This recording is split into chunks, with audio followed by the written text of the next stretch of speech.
Et salut à tous, Parasé. J'espère que vous allez bien, que vous passez de bonnes vacances. On est déjà le 15 juillet. Je tourne cette vidéo assez tard, tout simplement parce que j'ai eu un souci pour recevoir les courroies d'entraînement de la mécanique CD. Donc là, c'est pour la deuxième partie de notre patine CD qu'on avait vue la dernière fois. Ceux qui découvrent cette chaîne, n'hésitez pas à vous abonner, c'est juste en dessous la vidéo. Mettre la petite cloche, c'est pas mal parce que ça permet de recevoir une notification lorsqu'une vidéo sortira sur la chaîne. Alors j'espère que les vidéos seront plus rapprochées qu'actuellement. Parce que là, on a quand même un décalage de un mois à cause notamment des courroies. Si vous voulez me soutenir, c'est très simple. Le petit pouce vers le haut, comme d'habitude. Le petit message avec, qui fait toujours plaisir. Et n'hésitez pas à partager la vidéo sur différents réseaux sociaux. N'hésitez pas à partager entre amis. Ça permet de faire un peu plus de vues et surtout de diffuser l'information de comment on peut faire pour réparer son appareil. C'est avant tout ça, c'est que les personnes puissent se dépanner par eux-mêmes. Bon, on attaque la deuxième partie. Donc j'ai tout poncé. Je suis pas expert en peinture, donc ne faites pas comme moi. En fait, j'ai mis un sac poubelle pour protéger par terre en dessous. J'ai fait ma peinture. J'avais mis, donc je pensais que le sac poubelle n'allait pas bouger. Et quand je suis revenu, le sac poubelle était revenu ici, d'où cette marque-là. Donc là, dans mon cas, ça va pas me gêner du tout parce que ça, c'est une platine CD qui ira dans un rack. Donc, on verra pas ça du tout. Ça aurait été pour un client, là, il aurait fallu faire quelque chose de impeccable, de très propre.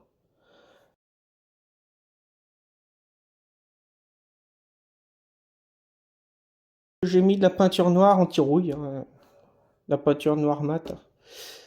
Donc voilà, maintenant on va procéder au remontage. Lorsque vous voulez faire la peinture et poncer, pensez à enlever les petites tiges en nylon ici, là, enfin, en plastique. C'est très simple, hein, vous prenez une pince, vous pincez et puis vous enfoncez le bout de plastique et ça sort tout seul. Donc là, si vous regardez bien, il y a des traits noirs. C'est tout simplement, j'ai pris un marqueur pour me servir de repère pour ne pas les remettre un peu n'importe où. Il faut vraiment que ça tombe pile poil à l'endroit où ils étaient. Ça, c'est une des deux mécaniques. Avec le bloc optique, il faut que l'on change. Je les ai reçus. Donc c'est du KSS 213C. Alors pour le remplacement du bloc optique, qui est ici, j'ai besoin de faire coulisser la petite barre que vous voyez qui est tout le long là. Pour enlever la barre que vous avez ici, j'ai deux petites lamelles en plastique qui maintiennent la barre. Alors je vais rapprocher que vous puissiez voir. Donc je vais écarter légèrement. Et avec une pince, je vais faire coulisser la tige. Et hop. Comme ça déjà, elle est plus maintenue ici. Ensuite, avec un tout petit cruciforme, c'est vraiment un tout petit, je vais venir desserrer les vis que j'ai de chaque côté de la mécanique.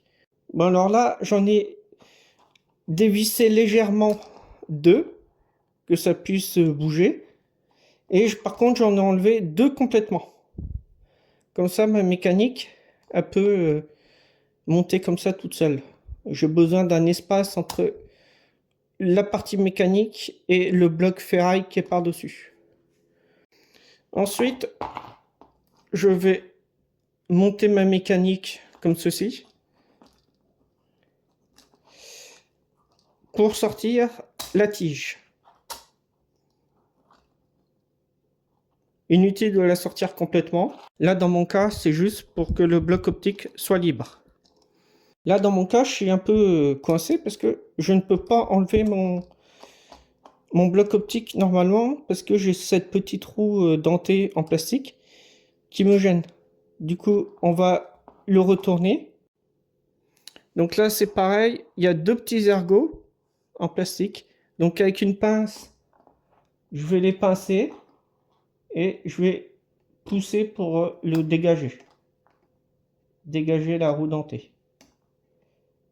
Ensuite, je retourne ma mécanique. Il suffit de soulever la roue dentée.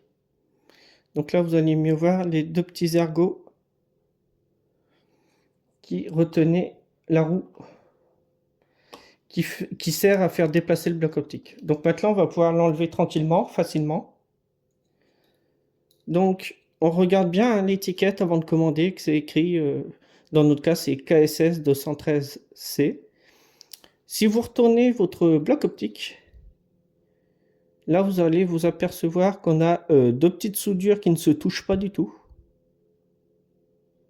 Donc ça, c'est parce qu'on a enlevé la protection statique. À la fabrication du bloc optique, les deux soudures ici, elles sont reliées ensemble, tout simplement parce que c'est une protection statique, pour éviter d'endommager le bloc optique. Quand vous allez le remplacer, avec un petit fer à souder, pensez à enlever les deux soudures ici qui sont reliées, pour qu'elles ne soient plus reliées du tout. J'espère que vous voyez bien quand même. Je vais sortir un bloc optique qui est neuf et je vais vous faire voir les deux petites soudures là qui sont reliées ensemble.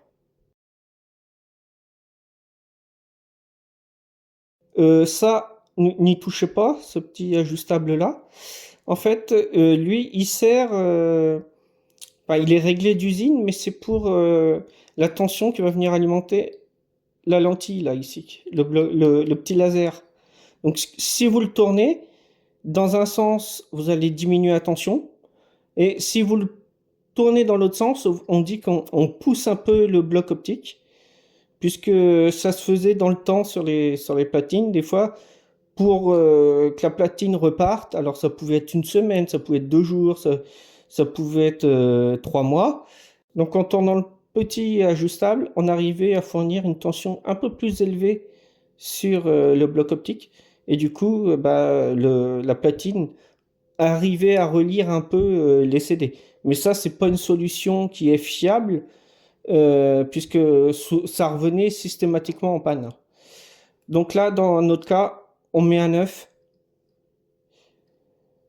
Ce que je vous faisais voir tout à l'heure, vous voyez ici, les deux soudures sont reliées ensemble. Est-ce que je peux zoomer un peu? Je vous fais voir le bloc qui était monté. Là, c'est flagrant. On voit bien que les deux soudures ne sont pas reliées. Donc, avec un fer à souder, pour commencer, il va falloir que j'enlève ici les deux petites soudures. Donc, c'est simple, hein, pas besoin de prendre de pompe à dessouder ou de la tresse à dessouder. Avec un fer qui est chaud, vous faites fondre l'étain. Hop, vous tirez un peu avec le fer à souder. Enfin, vous tirez. Vous faites fondre. Vous déplacez légèrement le fer à souder et c'est bon, là, les deux soudures ne se toucheront plus. Donc je retourne à l'atelier pour enlever ça et je vais faire sur les deux blocs puisqu'on en a deux à changer dans notre cas. Alors maintenant on fait la même manipulation mais en sens inverse pour remonter le bloc optique. Donc là j'ai bien enlevé le contact qui se faisait au niveau des deux pistes ici. Donc je remets mon bloc. Hop. Ensuite, je remets la tige.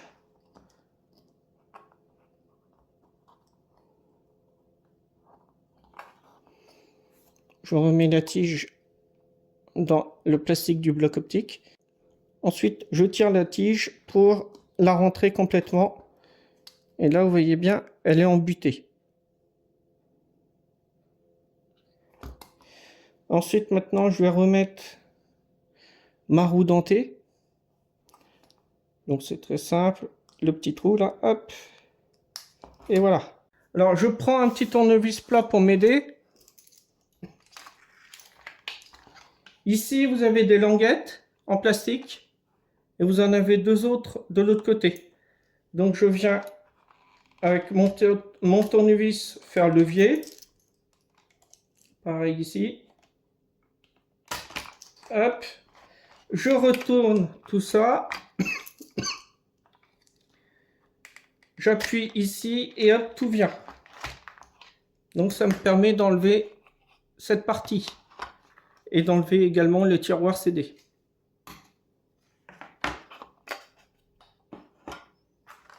Ensuite, vous avez une vis ici, cruciforme, toute petite cruciforme. Je viens enlever ma vis. Une fois que ma vis est enlevée, je viens pousser vers moi. Hop. Et je peux enlever le petit capot en ferraille. Ma courroie, elle se trouve ici. Alors, je vais faire un petit zoom pour que vous puissiez mieux voir, peut-être quand même. J'ai ma courroie qui est là. Voilà. Donc, il suffit de l'enlever, d'en mettre une neuve, de la mettre comme ceci. Ensuite, comme je vous disais, le moteur, lorsque mon tiroir CD va se refermer, donc là il est ouvert, lorsqu'il se referme, au bout d'un moment, vous allez avoir le bloc optique qui va remonter. Là il est remonté. Et là, le tiroir CD est fermé. Pour le rouvrir, mon bloc va redescendre. On va le mettre jusqu'au bout, jusqu'à temps que... Désolé, je tousse un peu. On va aller jusqu'à ce qu'on puisse plus tourner la roue. Ensuite, on va bien sûr remettre ce capot. Ensuite, vous poussez de l'autre côté. Hop. Et ensuite, on remet la vis. Une fois que la vis est remise, je vérifie que je ne peux pas aller plus loin en tournant la roue là. Je viens prendre mon tiroir CD. Vous avez une butée ici et une autre ici. Donc je viens mettre mon tiroir CD à la limite. Donc la limite, on est ici. Là, on est bien. On tient. On vient reprendre le cache qui était comme ceci. On va le mettre comme ça. Pas de l'autre côté, sinon ça ne pourra pas aller avec la vis. Je le remets tout simplement. Je le pose. Et je clipse. Un petit conseil que je peux vous donner, c'est de souder deux fils sur le moteur qui permet de faire ouvrir ou fermer le tiroir. Peu importe le sens, hein, parce qu'après il suffit d'inverser au niveau de l'alimentation des fils. Donc là, ça va être pour voir si ma mécanique est bien calée. Donc j'ai utilisé une alimentation que j'ai mis sur 5 volts. Ça ne sert à rien de mettre plus. Donc là, je vais mettre sous tension. Ensuite, je coupe. Je prends mes deux fils. Donc je vais inverser. Je vais venir mettre le noir sur le fil. Dans mon cas, j'ai mis un fil orange. Hein, et l'autre fil sur le fil noir. Donc on va mettre sous tension. Et voilà. Et mon bloc est remonté. Juste après que le tiroir CD soit fermé. Donc ça permet de vérifier qu'on n'a pas fait un mauvais calage de la mécanique, qu'on ne s'est pas trompé au remontage. Et ça permet de vérifier aussi que la courroie qu'on a mis est la bonne. Ensuite, une fois qu'on a fait ça, je vais venir dessouder mes deux fils que j'ai mis sur le moteur. Maintenant, je vais pouvoir remonter cette mécanique CD dans ma platine. Donc ça, c'est à faire pour les deux côtés de ma platine CD. Bon, alors j'ai fait un premier côté, celui-là. J'ai relié tout. Je mets sous tension. Jusque-là, tout va bien. J'appuie sur Eject. Alors, soit j'ai le bouton Eject ici. Ou alors, je l'ai...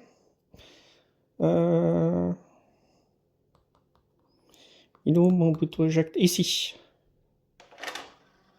je mets mon CD.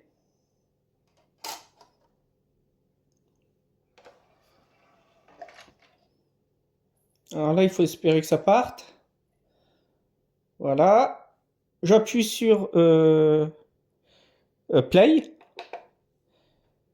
Donc la lecture est partie, elle se fait. Alors je sais très bien me servir de ce genre de platine, tout simplement parce que auparavant j'étais DJ. Donc je connais bien le matériel de sonorisation. Alors regardez, là ça fonctionne, hein. Il est en train de lire mon CD. Si j'appuie pour faire Eject, eh ben, je ne peux pas. Tout simplement, il faut que je fasse ici pause. Et ensuite seulement, je peux éjecter mon CD. C'est une protection et c'est une très bonne protection d'ailleurs. Parce que quand on est en soirée, qu'on fait DJ, eh ben, on n'a pas trop le droit à l'erreur si on appuie sur le mauvais bouton que le tiroir CD s'ouvre alors qu'on est en pleine lecture. Ça peut être, ça m'est arrivé, donc, enfin ça m'était arrivé.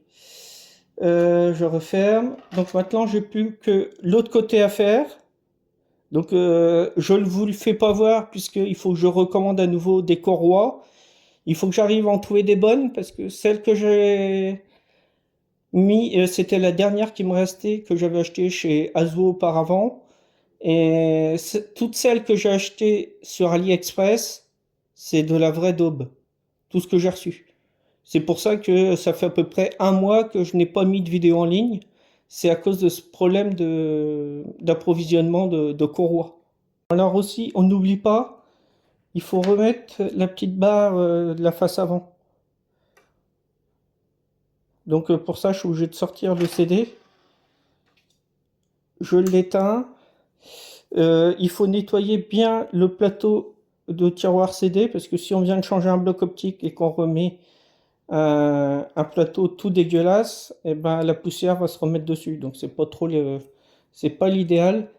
Il suffit de l'enclipser et ça se remet tout seul. Alors là, j'ai qu'une main.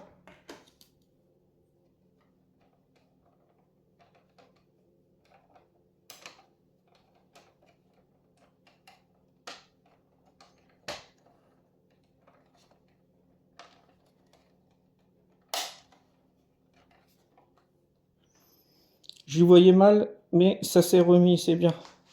Maintenant, je remets sous tension. Voilà. Alors, si je peux vous donner également un petit conseil, c'est lorsque vous manipulez la mécanique de votre platine, il faut toujours débrancher le moteur à la carte électronique. Puisque si vous faites fonctionner le tiroir CD comme ça à la main alors que tout est branché, il faut savoir qu'un moteur électrique, d'un côté, si on l'alimente, il va nous fournir une force pour actionner une courroie ou n'importe quoi.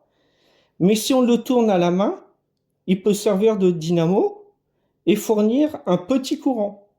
Et du coup, si un petit courant revient dans le driver moteur, on peut l'éclater. Après, il est HS. Bon, ils sont protégés normalement, mais ça peut arriver que le driver moteur claque à cause de ça, parce qu'on n'a pas débranché le moteur. Je le ferai beaucoup plus tard, parce que entre deux, je vais faire d'autres vidéos sur d'autres appareils. On fera une troisième partie. Là, on verra la carte électronique, les différents éléments qui la composent, parce que ça, on ne l'a pas encore vu. Donc, il y a deux cartes qui sont pratiquement identiques d'un côté et de l'autre. Et on branchera également un ampli en sortie de la platine CD pour vraiment bien voir que ça fonctionne vraiment quand on a du son en sortie de la platine. J'espère vraiment que vous avez aimé la vidéo. Petit pouce. Je vous embête avec ça à chaque fois. Je vous souhaite maintenant de passer à tous de très bonnes vacances. Alors j'espère pas trop chaud parce que là on a souffert quand même avec la chaleur. On a beaucoup souffert. Je vous dis maintenant à la prochaine pour une future vidéo. Soyez sages, profitez bien, mangez bien, buvez bien, faites bien la fête. Il faut en profiter un maximum. Allez, salut, salut!